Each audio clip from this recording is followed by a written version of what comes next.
À la une de l'actualité ce soir, Octobre Rose avec la campagne de dépistage du cancer du sein. Au Burkina Faso, c'est l'épouse du chef de l'État qui donne le ton à Manga dans le centre-sud. Une occasion permettant aux femmes d'avoir des informations éclairées sur le dépistage, la maladie et les traitements. Des détails à suivre dans ce journal. Dans ce journal, l'incivisme de certains usagers de la route à Ouagadougou et parmi lesquels de nombreux élèves. Des élèves qui ne tiennent pas compte souvent des règles de la circulation avec tout son lot d'accidents. Mais comment faire quand il faut déposer et aller chercher les enfants à la sortie des cours? Nos équipes se sont intéressées au sujet. Constat à suivre dans cette édition. Et dans cette édition à l'étranger en Côte d'Ivoire, les premiers résultats des élections municipales et régionales ont commencé à tomber depuis cet après-midi. C'est donc l'heure de vérité pour la classe politique de mesurer ses forces sur le terrain. Des consultations électorales qui n'ont pas attiré les foules dans les bureaux de vote. Ce sont là les titres du 20h. Mesdames, Messieurs, bonsoir. Ravi de vous retrouver. Nous sommes en octobre et le mois est consacré à la lutte et à la sensibilisation contre le cancer du sein. Au Burkina Faso, c'est à Manga que les acteurs de la lutte se sont retrouvés pour lancer la campagne cette année. Ils étaient donc nombreux aux côtés de Sika Kaboré, l'épouse du chef de l'État, à parcourir environ 2 km de distance pour attirer l'attention sur les dangers de cette maladie. Tanga Robert Kafando. 2 km 400 dans les rues de Manga.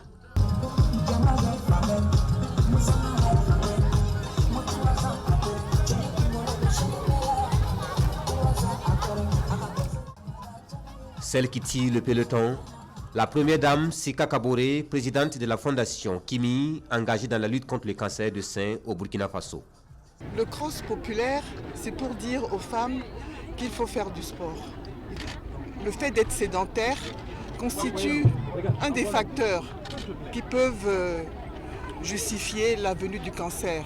Après le tabac, l'alcool, les pollutions environnementales.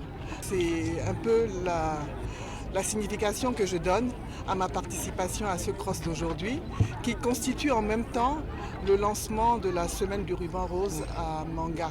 Octobre Rose, c'est le moment que la communauté internationale marque pour dire attention, il y a une maladie grave qui s'appelle cancer du sein et nous devons ensemble unir nos forces pour lutter contre le cancer du sein. C'est pour cela que nous avons fait le déplacement de Manga cette année. L'année dernière, nous étions à Gawa. Cette année, nous avons choisi Manga pour dire aux populations de Manga qu'il faut lutter contre le cancer du sein à travers un certain nombre de comportements, dont le dépistage et la pratique du sport. Après le cross, une séance d'aérobic.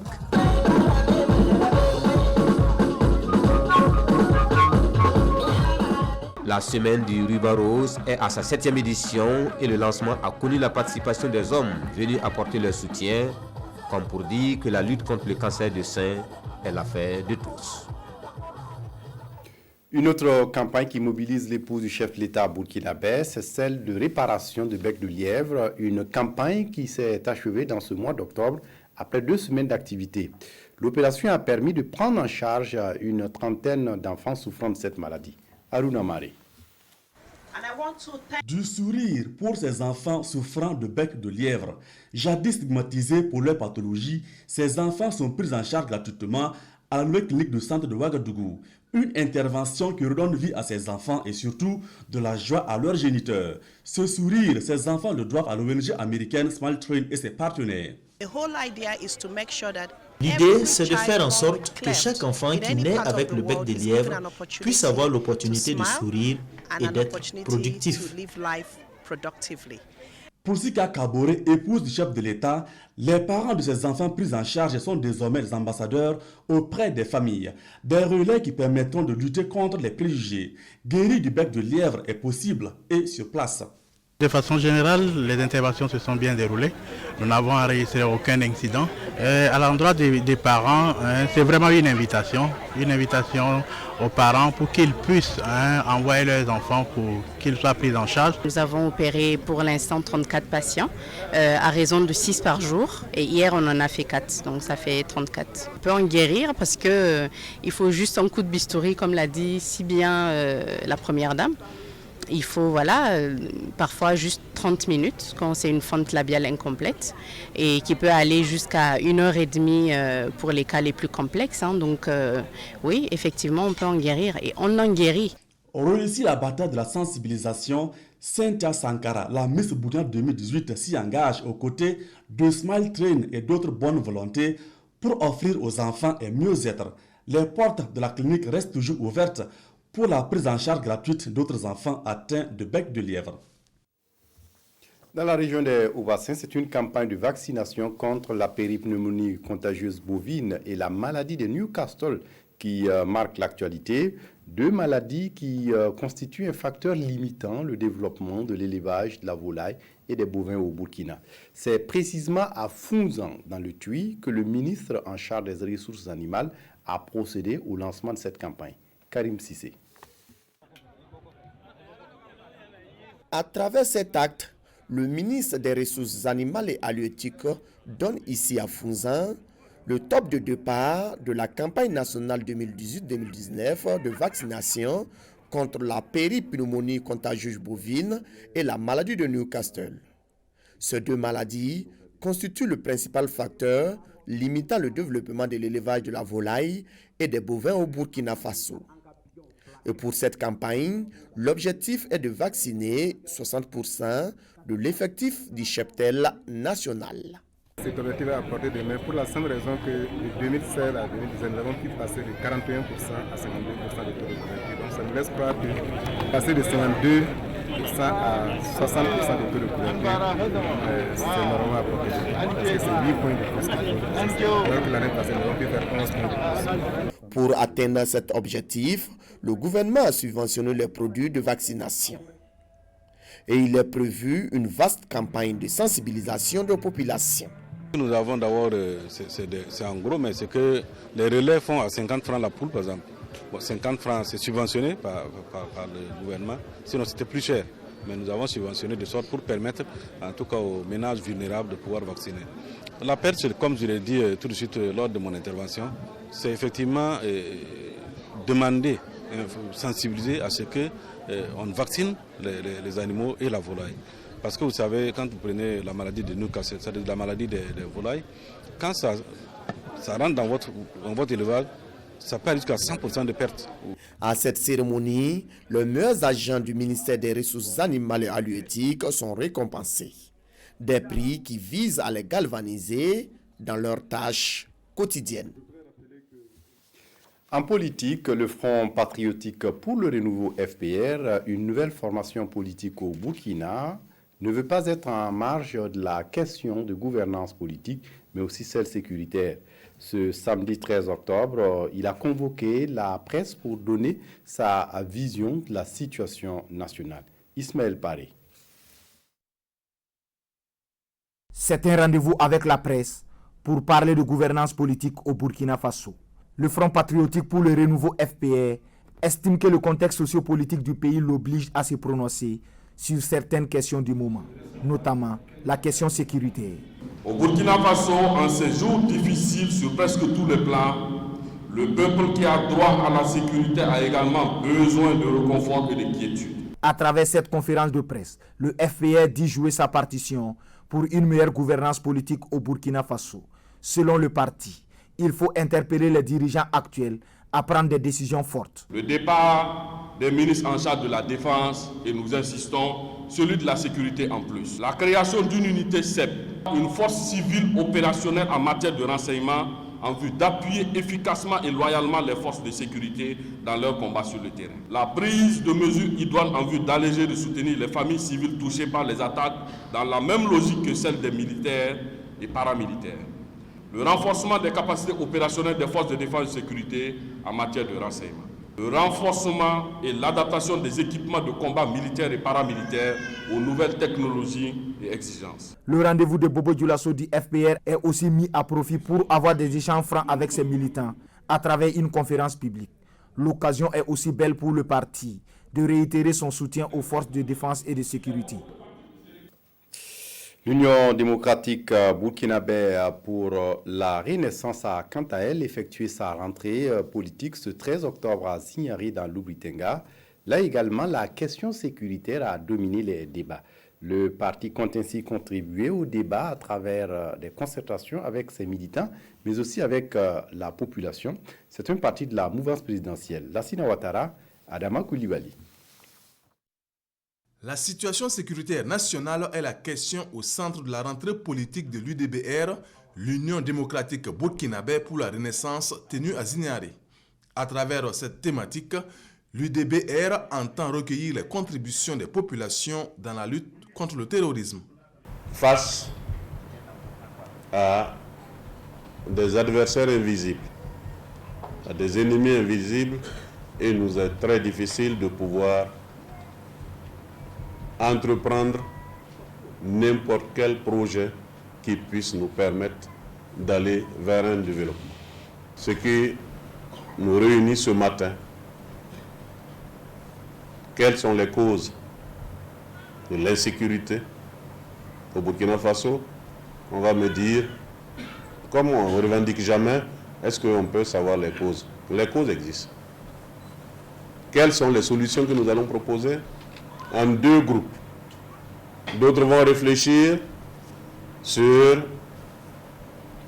comment et d'autres réfléchiront sur les solutions. L'Union démocratique burkinabé pour la renaissance, parti de la majorité présidentielle, compte à partir de cette première activité de sa rentrée politique organiser des échanges avec les populations sur tout le territoire national sur cette question. À Fadane Gourma dans l'Est, l'Union des femmes du mouvement du peuple pour le progrès MPP a à son tour effectué une sortie face à la presse ce 13 octobre. Elle souhaite surtout proposer sa contribution, la contribution des femmes à la lutte contre l'insécurité sévissant dans le pays. Mamadi Bedraou. Une minute de silence pour rendre hommage aux soldats et civils tombés sur le front de la défense de la patrie burkinabé. Nous sommes à la rentrée politique des femmes du mouvement du peuple pour le progrès, section du Goulmou. Situation nationale oblige, les femmes consacrent leur rentrée à la réflexion sur les stratégies et moyens à adopter pour la stabilité du pays. Ces attaques dont notre pays fait face aujourd'hui doivent mobiliser et unir l'ensemble de la population. Adage dit, ce que femme veut, Dieu le veut également. Je vous invite à vous investir dans les actions de sensibilisation en lien avec la situation sécuritaire et participer activement aux efforts de développement. Chacun des intervenants salue la mobilisation des femmes et le choix de leur thème qui porte sur le rôle et place de la femme pour surmonter le défi sécuritaire et réussir la mise en œuvre du PNDS. Résolution qu'elles ont eu à prendre, à savoir être aux côtés des forces de défense et être des vecteurs pour aider à ramener la paix, la quiétude au niveau de notre pays. Et sans la paix et sans quiétude, il est évident que le développement devient beaucoup plus compliqué. La rencontre sonne aussi la mobilisation des structures de base pour la victoire du MPP aux prochaines élections. Le mouvement burkinabé pour la promotion des valeurs démocratiques, une organisation de la société civile, vient d'organiser un panel pour apporter sa solution aux problèmes sécuritaires. Ici, la particularité, le mouvement s'adresse aux forces de défense et de sécurité, mais aussi aux partis politiques, l'objectif étant de promouvoir la démocratie dans un contexte de défi sécuritaire. Nyakiteda. Le mouvement burkinabé pour la promotion des valeurs démocratiques est satisfait de son premier panel au profit des forces de défense et de sécurité. Après 48 heures de discussion sur l'ancrage de la démocratie dans un Burkina post-insurrectionnel, rôle et place des forces de défense et de sécurité, les parties prenantes ont jugé le débat fructueux. La qualité des échanges dans le cadre de cette concertation ont permis véritablement de nous approprier et de cerner certaines préoccupations et certains défis qui sont à relever dans le cadre de cette approche de la gouvernance au sein des forces de défense et de sécurité en vue d'une participation active de celle-ci dans un contexte véritablement démocratique. Ces échanges vont permettre aux participants de jouer leur partition dans la lutte contre l'insécurité. Nous sommes dans un contexte où les défis sécuritaires vraiment demandent à être relevés et vu les échanges, à travers les échanges et à travers également ce qui a été dit vraiment de la part des différents modérateurs, nous pouvons dire que nous sommes satisfaits, mais les défis restent encore à être relevés. Le mouvement burkinabé pour la promotion des valeurs démocratiques n'entend pas s'arrêter avec ce premier panel. Cette organisation de la société civile projette organiser 2 autres activités au profit de l'institution judiciaire et des autres organisations de la société civile. Et pour clore avec ce chapitre soutien aux forces de défense et de sécurité, dans la région des Hauts-Bassins, c'est une marche pour être solidaire avec les forces de défense et de sécurité qui a mobilisé les forces vives de la région. C'était dans la matinée de ce dimanche. Il s'agissait de rendre hommage à ces forces de défense et de sécurité pour leur engagement dans la lutte contre le terrorisme. Mouni Baro, sur place à Bobo-Dioulasso. Partis de la place Tefo Amoro au gouvernorat, les manifestants composés d'opérateurs économiques, des organisations de la société civile, des religieux, des coutumiers et aussi des autorités administratives sont mobilisés pour soutenir les forces de défense et de sécurité dans la lutte contre le terrorisme au Burkina Faso. Cette cause est noble. Nous devrons continuer de soutenir nos forces de défense et de sécurité pour booster hors de nos frontières, sinon de toute la sous-région, les forces du mal qui se battent contre nos fils, nos frères, nos oncles, nos enfants. Ce sont aussi des Burkinabés qui meurent pour défendre notre sécurité. Ça veut dire tout simplement que chacun est en train de jouer son rôle. Et nous, en tant que population, nous exprimons notre soutien entier aux forces de défense et de sécurité. Même message de solidarité et de compassion exprimé ici par les autorités administratives et communales de la région. Aujourd'hui, plus que jamais, notre peuple a besoin d'un sursaut patriotique et du renforcement de sa cohésion légendaire face à l'ennemi. À l'issue de la marche, les opérateurs économiques de la région de Haut-Bassin ont débloqué une somme de 5 millions de francs CFA pour soutenir les forces de défense et de sécurité dans leur combat contre le terrorisme. À Manga, dans le centre-sud, ils étaient des milliers à répondre présents à l'appel de la marche de soutien aux forces de défense et de sécurité. C'était ce 13 octobre. C'est une marche pacifique dans les artères de la ville, Tangakafandou. Arma Zungrana a plus de 70 ans. Et malgré le poids de l'âge, il tient à participer à cette marche de soutien aux forces de défense et de sécurité. Nous sommes derrière nos FPS et prions que Dieu les fortifie. Répondant à l'appel des forces vives de la région, jeunes, femmes, enfants et vieux ont battu le pavé dans la ville de Manga, scandant des slogans de patriotisme et entonnant d'un point à l'autre l'hymne national. Nous n'avons pas les armes pour aller au front, mais nous marquons notre solidarité à ce valeureux FDS qui défendent l'intégralité du territoire au prix de leur vie. Le visage peint aux couleurs du drapeau, Franceline Yago est convaincue d'une chose. Le soutien des femmes et des mères est la première arme dont ont besoin nos FDS. C'est pourquoi nous sommes là, soutient-elle. Et comme des soldats qui, en fin de mission, rendent compte à la hiérarchie, les manifestants, en fin d'itinéraire, reviennent à la place de la nation pour prendre les dernières consignes de sécurité. Et la première, jouer leur rôle de renseignement. On a demandé à la population de surtout cultiver la cohésion, signaler tout acte suspect qu'ils auraient à remarquer. Et je crois que ce message-là, on le passe tout le temps. Et mieux vaut anticiper que de vouloir réagir à chaque fois. Manga, la capitale de la région du Centre-Sud, abrite les festivités du 11 décembre prochain et la sécurité est présentée comme premier défi à relever ensemble pour permettre à la région de gagner le pari. Dans l'actualité ce soir, la circulation dans la ville de Ouagadougou marquée par l'incivisme de certains usagers de la route et parmi eux les élèves qui ne tiennent pas compte souvent des règles de la circulation. Constat avec Éléonore Yerbanga. Tous Tout déboussolé, ce jeune garçon vient de se faire renverser par le véhicule en image. Ignorant un panneau stop, il a frôlé le pire. Et c'est toujours ainsi avec les jeunes usagers de la route. Les élèves, avec le début des cours, empruntent les rues de la capitale burkinabé avec pour la plupart des notions du code de la route reçues dans les salles de classe. Je connais très bien le code de la route. Oui, quand le feu est orange, on ralentit. Si c'est rouge, on s'arrête. Et quand ça devient vert, on part. Quand on veut tourner à gauche, on signale. Avec la main. Avec la main. Mais quand on est à moto, on met le clignotant. J'ai appris aussi qu'il ne faut jamais brûler les feux rouges. Il faut toujours respecter les codes de la route.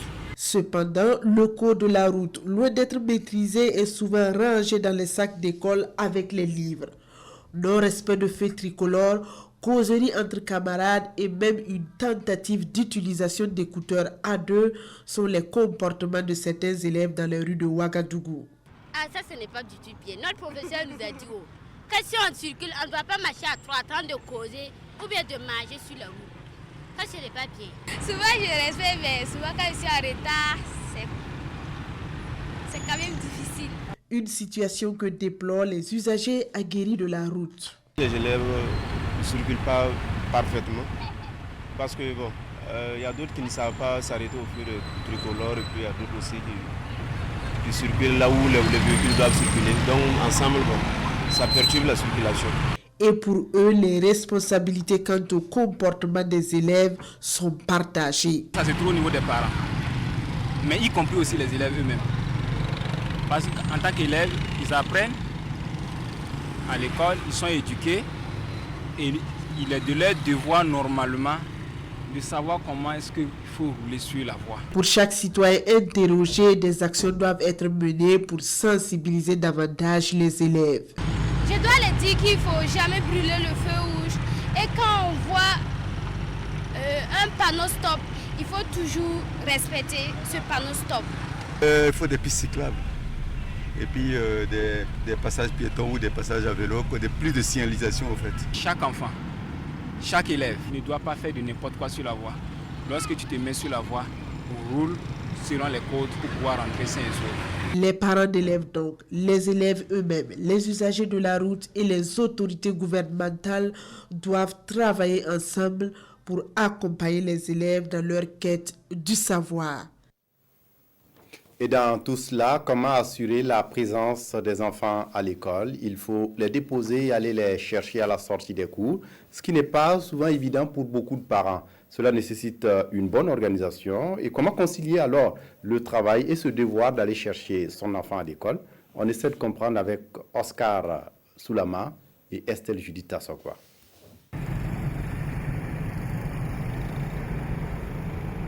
Le 1er octobre, c'est la date officielle de la rentrée scolaire au Burkina Faso. Ils sont des milliers d'élèves à reprendre ou apprendre pour la première fois le chemin de l'école. Un vrai casse-tête pour les parents qui, en l'absence du transport scolaire, sont obligés de déposer et de récupérer leurs enfants. Dès 5h45, 30, en tout cas, moi je suis debout parce que j'ai 3 enfants dans 3 écoles différentes. Je les dépose le matin. Et à midi, bon, je refais encore la ronde. Je veux qu'ils se réveillent à 6h et qu'ils commencent à se laver. Je leur dis qu'ils ont 30 minutes pour se laver. Et à 6h30, ils sont censés manger quelque chose. Et à 6h40, nous devons démarrer. Et depuis Balkouy pour arriver jusqu'ici. Et ce n'est pas toujours évident. Et quelquefois, nous ne pouvons même pas manger à la maison. On est obligé d'arriver jusqu'à la pâtisserie pour prendre juste un gâteau. Et venir à l'école. Si dans certaines familles, le père et la mère s'entraident pour assurer cette tâche, dans d'autres familles par contre, les grands-parents ou de tierces personnes sont mises à contribution. Moi, comme je suis en ville, en descendant, je passe chercher ma petite fille. Le matin, moi, je dépose l'enfant à l'école. Et il y a ma soeur qui vient le chercher à midi. Et lorsque les 2 parents ou l'un des 2 travaillent dans l'administration publique, où la journée continue est une réalité, la prise en charge de leurs enfants avant l'école, à midi ou le soir à la sortie des cours, n'est pas chose aisée. On est obligé de de trouver les solutions pour gérer et le professionnel et le familial et de faire en sorte qu'aucun ne prime sur l'autre. Il y a des moments, c'est difficile de se libérer pour venir les chercher. Mais il faut vraiment les chercher, donc on s'arrange quoi. Il faut laisser le boulot, il faut être venu chercher à midi, ramener à 15h pour certains. C'est un boulot, hein. C'est du travail. Mais bon, on le fait avec plaisir, ce sont nos enfants. Je quitte au moins à 6 ou 10 km de chez moi, je viens les déposer avant de remonter au service. Bon, forcément tu vas arriver en retard et tes patrons ne sont pas contents. Ils pensent que tu le fais exprès, mais c'est Ouagadougou est difficile, la situation est devenue infernale. En plus de ces contraintes professionnelles, certains parents font face à d'autres difficultés. C'est pas simple de récupérer les enfants comme ça à midi et que de rentrer avec cet embouteillage aussi qu'il y a. Pour résoudre un tant soit peu ces lots de difficultés, certains parents suggèrent la réorganisation de tout le système. Si on fait journée continue chez les parents, il faut qu'on s'organise au niveau des écoles, qu'il y ait des cantines ou des bus. En tout cas, il faut une réorganisation de tout l'ensemble, sinon ça ne marche pas. Si on peut mettre des transports en commun, ça peut aussi faciliter le dépôt des enfants à l'école. Le mieux serait que dans chaque quartier là, on puisse avoir une école primaire. Voilà, surtout pour les petits, quand ils sont grands, tu peux les payer un vélo. Mais quand ils sont petits comme cela, tu es obligé de te déplacer toi-même. Alors que dans mon quartier là, il n'y en a pas. Mais en attendant ces solutions, tous les jours, c'est la corvée pour les parents. Transport scolaire ou pas, les enfants doivent aller à l'école et à l'heure. Tout à fait. Le ministère en charge de l'Éducation nationale a initié un cadre de concertation avec les élus locaux des 5 régions de l'ouest du Burkina. Le but étant d'échanger sur le transfert des compétences et des ressources au niveau du système éducatif. La décentralisation dans le milieu éducatif opérationnel depuis 2009 connaît des difficultés dans son exécution. Il est donc question d'accompagner les collectivités pour plus d'autonomie dans la gestion des établissements scolaires. Martin Zerbo, Moumouni Baro, sur place à Bobo pour les détails. Dans le cadre du transfert des ressources et des compétences aux collectivités territoriales, les élus locaux des régions du Nord, de la Boucle du Moun, des Cascades, du Sud-Ouest et des Hauts-Bassins échangent avec le ministère de l'Éducation de base sur le processus de décentralisation complète dans le système éducatif. Et si cette initiative de transfert des ressources est à saluer, cela ne se déroule pas sans difficulté. Ça fait maintenant quelques années qu'il y a eu transfert de compétences dans certains domaines de l'enseignement de base. Les communes ont pris le relais. Si vous prenez les fournitures scolaires, aujourd'hui les cantines et tout ça, alors ça fait un transfert de compétences en termes de moyens financiers énormes. Mais en même temps, il y a des difficultés dans beaucoup de collectivités en ce qui concerne la conduite même du processus de la commande publique et même de gestion. C'est vrai que ce n'est pas suffisant au regard donc, des tâches qu'il y a sur le terrain, mais je crois que c'est quand même important, c'est un transfert de ressources assez important qu'il va falloir donc que le MENA suive très près avec ses partenaires. L'intérêt de ce cadre de concertation est de faire des propositions pour aplanir les difficultés qui entravent la mise en œuvre du processus de transfert en marche depuis 2009 dans le système éducatif. Il ne s'agit pas juste de transférer pour dire que les problèmes sont résolus. Donc c'est un peu dans ce sens-là, je pense que si chaque partie arrive à dire ses difficultés et on trouve des solutions consensuelles, ça va mieux aller. En attendant d'autres acquis, cette année, le ministère de l'Éducation de base a transféré aux collectivités territoriales environ 35 milliards de francs CFA. Mais les besoins restent encore énormes pour relever les défis du transfert des ressources. Contre le mariage des enfants, l'ONG Save the Children a lancé une campagne pour l'abandon de la pratique. C'était à Dédougou, dans le Mouhoun, ce jeudi 11 octobre. À travers la campagne, des séances de sensibilisation seront organisées avec l'implication des enfants à l'endroit des communautés en vue d'un changement de comportement. Christophe Traoré. Le mariage d'enfants n'est pas seulement l'une des pires formes de violence faites aux enfants. Il représente aussi un frein à l'éducation des filles. Nous, enfants de la Boucle du Mouhoun, Nous sollicitons votre implication. Cet appel est un cri de cœur au gouverneur, mais aussi à toute la communauté. Avec 57% du taux de prévalence du mariage d'enfants, la région de la boucle du Mouhoun est classée 4e au Burkina. Il faut donc un changement de comportement. Notre action va porter particulièrement sur la sensibilisation et nous allons tout faire pour que cette pratique de mariage d'enfants puisse être abandonnée. En ce 11 octobre, journée internationale de la jeune fille, l'ONG Save the Children lance la campagne régionale pour la fin du mariage d'enfants à Dédougou. Pour nous, c'est important en tant que Save the Children qu'on soit la voix des enfants. Déjà, et vous l'avez vu, on a essayé que les jeunes puissent exprimer leur voix et qu'ils puissent défendre leurs droits. Au Burkina Faso, il y a une femme sur 2 qui a été mariée avant l'âge de 18 ans, ce qui est l'un des 10 pays où le taux de prévalence est le plus haut au monde. Et donc on agit sur 5 éléments. Le premier, c'est pousser vraiment le gouvernement à ce qu'il puisse adopter et signer le code des personnes et de la famille révisé qui fixe l'âge du mariage à 18 ans minimum. À l'occasion, les élèves du lycée provincial de Dédougou ont pris part à ce procès populaire pour plaider en faveur de l'abandon de cette pratique. À l'étranger, en Côte d'Ivoire, les premiers résultats des élections municipales et régionales commencent à tomber depuis cet après-midi. C'est l'heure de vérité pour la classe politique ivoirienne de mesurer ses forces sur le terrain. Des consultations électorales qui n'ont pas attiré les foules dans les bureaux de vote. Au moins 6 millions d'Ivoiriens étaient appelés aux urnes samedi pour choisir près de 200 maires et 31 présidents de conseils régionaux lors des élections municipales et régionales. Mais en sus de cet enjeu quasi traditionnel, le vote de samedi était un test pour le pays avant la présidentielle de 2020. Il permettra de mesurer le poids réel de chaque formation politique, notamment pour le RHDP et le PDCI après leur divorce.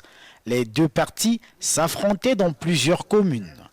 Les observateurs politiques scrutent aussi le sort qui sera réservé aux candidats jugés proches du président de l'Assemblée nationale Guillaume Soro. Un enseignement de taille pour ce dernier dans la course à la succession d'Alassane Ouattara. Environ 22 000 candidats briguaient les suffrages des électeurs lors d'essais locaux. Des candidats issus principalement des anciens alliés du pouvoir. Du côté du Front populaire ivoirien de l'ex-président Laurent Gbagbo, la branche à Pascal Affi-N'Guessan a pris part à ce scrutin alors que l'aile dite dure du parti n'était pas en lice.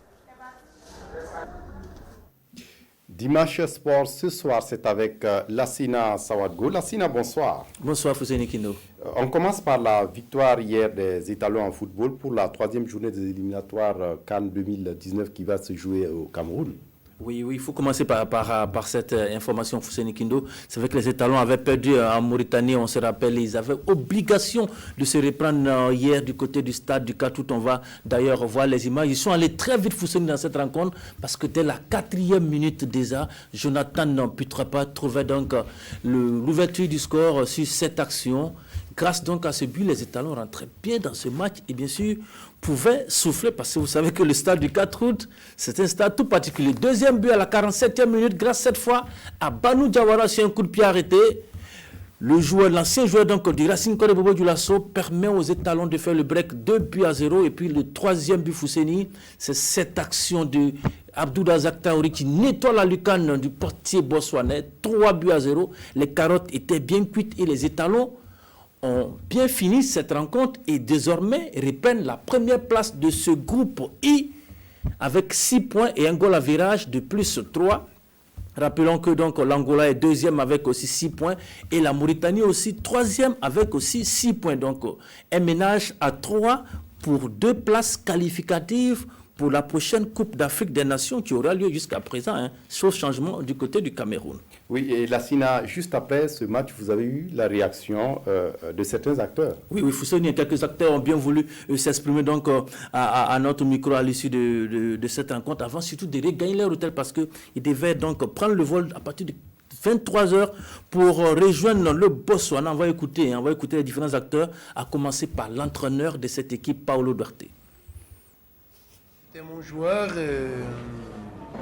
parce qu'indépendamment de la qualité de l'adversaire, il y a la difficulté de match parce que de l'autre côté il y a un adversaire et l'obligation de gagner et de reprendre encore le poste que nous sommes habitués, que c'est la première place. Et voilà, et aujourd'hui on est Burkina Faso qui a le même point que tous les autres, Mauritanie et Angola. On va dire on est satisfait du résultat. C'est vrai qu'on savait que ce match allait être un match très compliqué. Et logiquement pour nous, on savait que si on faisait le résultat ici, Botswana, ils n'avaient plus rien à jouer. Le match à l'extérieur va être plus facile, mais à nous de le rendre facile. Je pense que le plus difficile, c'était ce soir. Et ça a été un très bon match de notre part, on a bien maîtrisé la partie. Je pense que la victoire est méritée ce soir, ça nous relance dans le groupe. Il faudra bien se reposer et continuer de travailler et puis essayer de gagner pour le prochain match. On s'était vraiment dit qu'il nous fallait vraiment les 3 points, vu notre faux pas à Mauritanie. Et bien avant, on avait le score aussi de l'Angola qui était devant nous. Donc forcément, la pression s'est multipliée par 2. Et on a mis dans notre tête qu'il fallait vraiment prendre les 3 points. On est très satisfait du match. Je pense que maintenant, le match est fini. C'est à nous de se concentrer pour le match retour, comme on joue le 16. Je pense qu'on a beaucoup de potentialités. On veut qu'arriver là-bas, on puisse avoir les 3 points si possible. Lassina, vous l'avez dit, les étalons se sont envolés hier à 23h pour le Botswana. Mais est-ce que vous avez leurs nouvelles? Écoutez, il faut savoir que les étalons sont déjà arrivés. Ils sont arrivés donc au petit matin du côté du Botswana. Ils ont pris les quartiers à Franceville où aura lieu donc la rencontre. Ils ont d'ailleurs fait un étirement cet après-midi donc du côté de l'hôtel où ils sont logés. Tout se passe bien, ils sont dans un mode de récupération surtout. Vous savez qu'ils jouent déjà mardi. Mardi, c'est dans 48 heures. Il faut avoir la forme pour pouvoir surtout chercher à prendre les 3 points pour se mettre peut-être à l'abri avant les échéances qui vont arriver plus tard. Oui, Lassina, pour terminer, le Faso Foot ne s'est pas pour autant arrêté. Non, le Faso Foot ne s'est pas arrêté. Vous savez que le vendredi déjà, on avait eu en ouverture de ce Faso Foot le match de la Soigne Néga face à l'AS Police et bien sûr la défaite du RCB, de votre équipe, le RCB, face à l'Union Sportive de la Comoué sur le score de 3-2. Et ce soir aussi, il y a eu donc les autres rencontres de cette 7e journée avec la victoire de l'AS Douane sur la SFB, le champion en titre. Majestic, enfin a battu l'USO du côté de Saponé sur le score de 2-0. La SEC de Koudgou a tombé l'AS Sonabel 1-0. La GEB est tombée face à l'État filant de Ouagadougou à Bobo Dioulasso 2-1. Le faux donc qui se donne un peu d'air. Raïmo qui revient très fort a battu l'Union Sportive des Forces Armées du côté de Bobo Dioulasso sur le score de 1-0. Et en clôture Fousseni de cette 7e journée, c'est la victoire de Salitas désormais solide 2e face au Rail Club du Kadiogo sur le score de 1-0. C'était tout à l'heure du côté du stade municipal. Issoufou Joseph Konombo. Merci à vous, Lassina Sawadgo, d'être venu pour toutes ces nouvelles sportives. Demain, on vous retrouve pour le magazine des sports. Il y aura un gros débrief demain pour ce match de samedi et pour se projeter sur le match qui aura lieu mardi. À demain donc. À demain. Sur le coup de 21h. 21h. Voilà, et puis le marketing réseau ou encore appelé multilevel marketing, des termes apparus depuis quelques années dans le vocabulaire du commerce au Burkina Faso. Ce nouveau système de commerce fait l'objet de polémiques actuellement. De Ouagadougou à Dédougou jusqu'aux confins des villages du Burkina Faso, les promoteurs du marketing de réseau sont presque omniprésents. Si pour beaucoup c'est un système vampire qui vide les poches de ceux qui succombent à la tentation de richesse, pour d'autres c'est une réelle opportunité d'affaires. C'est le sujet de l'émission de Grand Reportage 52 sur la RTB aujourd'hui. Nous vous proposons un petit extrait de ce grand reportage signé Oumar Zombré. QNet, Top Potentiel, Alliance InMotion Global, Social Bee Investing, la liste est encore longue. Toutes ces structures ont un point en commun. Elles font le marketing de réseau, encore appelé marketing relationnel ou MLM. Un nouveau type de commerce aux promesses qui frisent parfois l'illusion. Tous prophétisent à leurs adhérents un succès mirobolant, la richesse, les millions sans effort ou presque en quelques semaines seulement. Mais voilà, beaucoup de ceux qui s'y sont lancés ont perdu des plumes. Beaucoup de plumes pour certains. Mes investissements à Top officiel s'élève à 32 millions. Mais je dois ouvrir la parenthèse pour vous dire que la personne qui m'a invité a investi plus que ça et d'autres ont investi 100 millions. Aujourd'hui, je pense que le risque ne valait pas la peine d'être pris. J'ai perdu de l'argent, mais vraiment j'invite tous ceux qui veulent utiliser les réseaux là, pour se faire de l'argent, ils seront arnaqués. Et aux dernières nouvelles, le PDG de l'entreprise, Sébastien Kpagbo, dit Loveway, a été mis aux arrêts pour des faits d'escroquerie à grande échelle. Coïncidence ou coup savamment préparé, sa femme est la financière de l'entreprise. Les victimes burkinabais ont déjà lancé une poursuite judiciaire à son encontre. Si vous voulez tout savoir donc sur le marketing de réseau, c'est avec Simon Gongo et ses invités, juste après ce journal à partir de 21h. C'est tout pour ce journal. Merci de votre attention. Très bonne suite de programme sur la RTB. Au revoir.